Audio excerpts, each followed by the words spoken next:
warahmatullahi wabarakatuh. Selamat pagi semuanya. Bagaimana kabar kalian hari ini? Alhamdulillah, semoga semuanya selalu dalam keadaan sehat dan tanpa kekurangan suatu apapun. Dan yang sedang sakit, semoga segera diangkat penyakitnya ya. Oke, bertemu lagi dengan saya, Pertimulisi, dalam video pembelajaran Bahasa Indonesia. Sebelum kita mulai pembelajaran, kita hari ini alangkah baiknya membaca doa terlebih dahulu. Oleh karena itu, berdoa dimulai sesuai dengan agama dan kepercayaan masing-masing. Doa selesai. Baiklah, kalian semua yang mengikuti pembelajaran hari ini, silakan isi absensi kalian di kolom komentar sampai dengan video pembelajaran ini selesai. Baiklah, kita intip sebentar KD yang akan kita bahas dalam video pembelajaran ini. Baiklah, KD yang kita bahas kali ini adalah KD 3.7 mengidentifikasi butir-butir penting dari satu buku pengayaan non-fiksi yang kita baca. 4.7 menyusun laporan butir-butir penting dari satu buku pengayaan non-fiksi. Dan selain itu, tujuan pembelajaran kita kali ini adalah 1. Menentukan unsur-unsur penting dari buku pengayaan non-fiksi yang dibaca. 2. Menyusun laporan hasil kerja dengan mempertimbangkan butir-butir penting buku pengayaan non-fiksi. Sebelum kita mengidentifikasi buku pengayaan non-fiksi, Ibu akan menjelaskan materi tentang buku pengayaan non-fiksi. Yaitu yang pertama adalah buku pengayaan non-fiksi adalah buku yang digunakan sebagai rujukan standar pada mata pelajaran tertentu. Nah, buku pengayaan non-fiksi itu berisi apa saja, Kak? Nah, di sini Ibu akan memberitahu. Buku pengayaan non-fiksi berisi ilmu pengetahuan yang berguna untuk menambah pengetahuan tentang berbagai hal seperti kesehatan, teknologi, pertanian, perkebunan, komputer, ekonomi, pendidikan, dan kepribadian. Dan ada juga penggolongan buku pengayaan non-fiksi yang terbagi menjadi dua, yaitu materi dan penyajian. Nah, dalam materi terdapat pengetahuan, keterampilan, kepribadian. Kedua, penyajian. Penyajian itu terdapat juga ada ilmiah yang non-fiksi, non-ilmiah yang berupa fiksi. Nah, selain itu juga butir-butir penting buku pengayaan non-fiksi, yaitu yang pertama adalah nama pengarang. Nama pengarang itu kita juga bisa melihat di bagian paling depan, dan tahun terbit ini menunjukkan buku tersebut terbit pada tahun berapa. Dan penerbit adalah untuk supaya kita mengetahui buku tersebut diterbitkan oleh penerbit siapa dan apa nama penerbitnya. Dan daftar isi adalah menunjukkan isi buku dari buku yang akan kita baca. Biasanya di daftar isi kita bisa melihat bahwa suatu buku dapat terbagi menjadi beberapa bab atau subbab. Dan keenam adalah daftar lampiran. Daftar lampiran ini adalah pada bagian daftar lampiran kita dapat melihat apa saja yang menjadi bagian atau dilampirkan dalam buku pengayaan non-fiksi tersebut. 7. Isi buku. Isi buku adalah penjelasan dari apa yang sudah ditulis dalam bagian daftar isi. Kedelapan adalah ringkasan isi buku. Nah, ringkasan isi buku ini merupakan garis besar dari isi buku. Biasanya, ringkasan isi buku kita bisa melihat dari bagian paling belakang, di mana bagian ini adalah bagian yang menjelaskan buku pengayaan non-fiksi berisi tentang informasi mengenai apa. Yang 9 adalah keunggulan buku. Keunggulan buku dapat kita lihat atau peroleh ketika kita sudah membaca buku yang kita baca. Kira-kira buku tersebut ada keunggulan atau tidak. Keunggulan biasanya juga dengan kelebihan kita dilihat dari buku secara fisik atau isi serta dari penggunaan bahasa. Nah, 10 adalah kelemahan buku. Kelemahan buku pengayaan non-fiksi selain kita bisa menilai dari sisi keunggulan atau kelebihan, kita juga bisa melihat dari kelemahan. Mungkin bisa menemukan adanya kekurangan dari buku yang kita baca. Dan 11 adalah simpulan, yaitu simpulan menunjukkan bahwa di sini ketika membaca buku pengayaan non-fiksi, apakah kita bisa menarik satu garis besar atau tidak. Garis ini, besar ini biasanya kita sebut simpulan. Dan 12 adalah daftar pusaka. Di daftar pusaka melampirkan tentang daftar-daftar pusaka apa yang digunakan oleh buku pengayaan non-fiksi yang kita baca. Dan ke-13 yang terakhir adalah lampiran-lampiran. Nah, setelah itu, langkah-langkah membuat ringkasan butir-butir penting buku pengayaan non-fiksi, yaitu ada 4 langkah, yaitu mencatat butir-butir pokok teks yang ditentukan.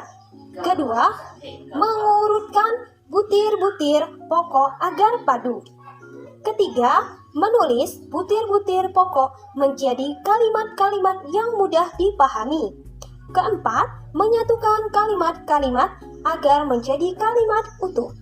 Nah, setelah itu, baru langkah-langkah membuat laporan buku pengayaan non-fiksi, yaitu ada 5 langkah. Yang pertama, membuat format laporan mengidentifikasi butir-butir penting buku pengayaan non-fiksi. Kedua, menulis identitas buku berupa judul, pengarang, penerbit, jumlah halaman pada format yang telah dibuat. Ketiga, membuat sekilas daftar isi buku pengayaan untuk mengetahui pembahasan yang terdapat di dalamnya. Keempat, membaca materi pada setiap bab sehingga dapat mengetahui isi buku. Kelima, menilai kualitas buku untuk mencari kelebihan dan kekurangan buku. Nah, sekian materi yang sudah Ibu sampaikan. Nah, selanjutnya adalah kita langsung mengidentifikasi buku pengayaan non-fiksi supaya kalian semua lebih paham. Dan di sini Ibu ada contoh buku pengayaan non-fiksi, yaitu sosiolinguistik. Nah, di sini dapat kita lihat adalah mana yang judulnya, yaitu sosiolinguistik. Nah, nama pengarangnya yaitu dapat kita lihat di sini, yaitu Abdul Sayer dan Leonie Agustina. Nah, di sini kita mencari judulnya ada dan nama pengarangnya, dan setelah itu adalah penerbit. Nah, penerbit itu dapat kita lihat pada bagian depan atau di halaman di dalamnya, yaitu di sini. Nah, di sini dapat kita lihat adalah penerbitnya, yaitu di sini. Penerbit buku. Nah, di sini dapat kita lihat ya, penerbit bukunya yaitu ada atau terlihat tidak? Nah, di sini. Nah, dapat di sini kita lihat adalah penerbit bukunya yaitu dari mana? Di sini kita lihat adalah diterbitkan oleh PT Rendeka Cipta. Di sini bukunya adalah diterbitkan oleh PT Rendeka Cipta. Setelah itu kita melihat berapa tebalnya buku ini, yaitu kita lihat dari jumlah halamannya. Jumlah halamannya yaitu terdiri dari 268 halaman. Nah, dapat dilihat 268 halaman. Dan isi buku. Nah, setelah itu apalagi sih identitas buku yang dapat kita teliti atau kita identifikasi? Di sini adalah dari warna sampulnya. Nah, dapat kita lihat adalah warna sampulnya yaitu putih dan biru. Nah, setelah itu kita melihat tebal buku ini. Tebal buku ini berapa senti, dan misalnya ini berapa sih kita beli harganya, dan itu juga kita cantumkan kalau dia ada di sini tercantum harga bukunya. Dan setelah itu ada juga Ibu contoh buku lainnya seperti ini, dan sama judulnya adalah sosiolinguistik. Nah, setelah kita menemukan adalah tulis di kertas yaitu judul -2 sosiolinguistik, dan setelah itu nama pengarang. Nama pengarang kita tulis nama pengarang -2 Profesor Dr.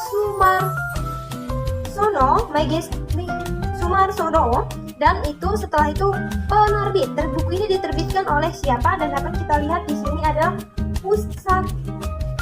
Pustaka Pelajar, dan buku ini diterbitkan oleh Pustaka Pelajar. Dan buku ini diterbitkan tahun berapa? Dapat kita lihat di sini, buku ini diterbitkan pada tahun berapa? Nah, buku ini adalah diterbitkan pada tahun 2009. Nah, jumlah halamannya dapat kita lihat di sini. Nah, jumlah halamannya dapat kita lihat adalah 370 376. Nah, setelah itu, apalagi identitas buku yang dapat kita cari? Selain itu tadi, nah adalah tebal buku. Nah, tebal bukunya dapat kita identifikasi juga. Berapa senti tebal buku ini? Nah, setelah itu, warna buku dapat kita tulis. Di sini adalah warnanya hitam, ungu, hijau, kuning. Nah, setelah itu, jika ada harga buku, kita tulis di sini, harga buku. Nah, dari yang Ibu jelaskan ini, apakah kalian sudah paham atau belumnya?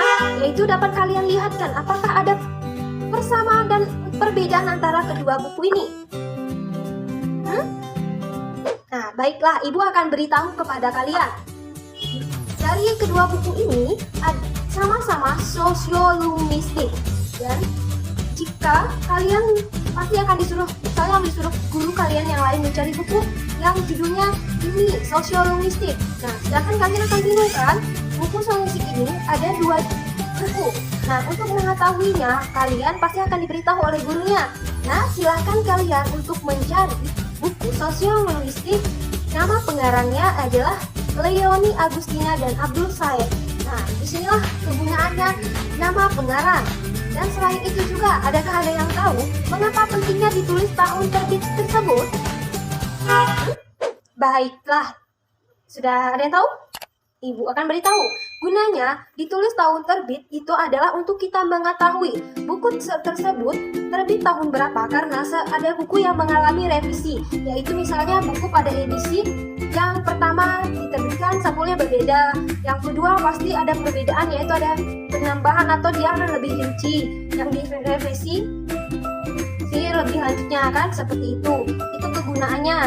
Nah, di sini kita dapat selanjutnya baru isi buku. Nah, di sini kita akan mengidentifikasi isi buku dan kalian akan memilih bab berapa yang kalian baca, dan setelah itu kalian akan melihat isi buku itu pada bab pertama yang kalian baca itu tentang apa dan menjelaskan tentang apa informasi yang dijelaskan.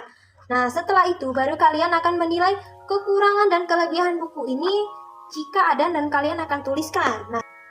Nah, kalian sudah mengidentifikasi identitas buku. Menyeluruhnya sudah dari judul, nama pengarang, penerbit, tahun terbit, jumlah halaman, isi bukunya sudah. Nah, setelah itu kalian mencari kelebihan dan kekurangan pada buku pengayaan non-fiksi yang kalian identifikasi. Nah, jika tidak terdapat kelebihan dan kekurangan, tak perlu diisi. Nah, Ibu harap dari materi dan cara Ibu menyampaikan mengidentifikasi buku pengayaan kalian paham, dan selanjutnya Ibu akan memberikan kalian tugas, yaitu mengidentifikasi buku pengayaan. Terserah kalian ingin mengidentifikasi buku apa yang masih termasuk dalam buku pengayaan non-fiksi ya, yang kalian identifikasi untuk pertemuan selanjutnya. Baiklah, sekian materi yang Ibu sampaikan dan penjelasan cara mengidentifikasi buku. Ibu harapkan kalian paham, dan Ibu akhiri wassalamualaikum warahmatullahi wabarakatuh.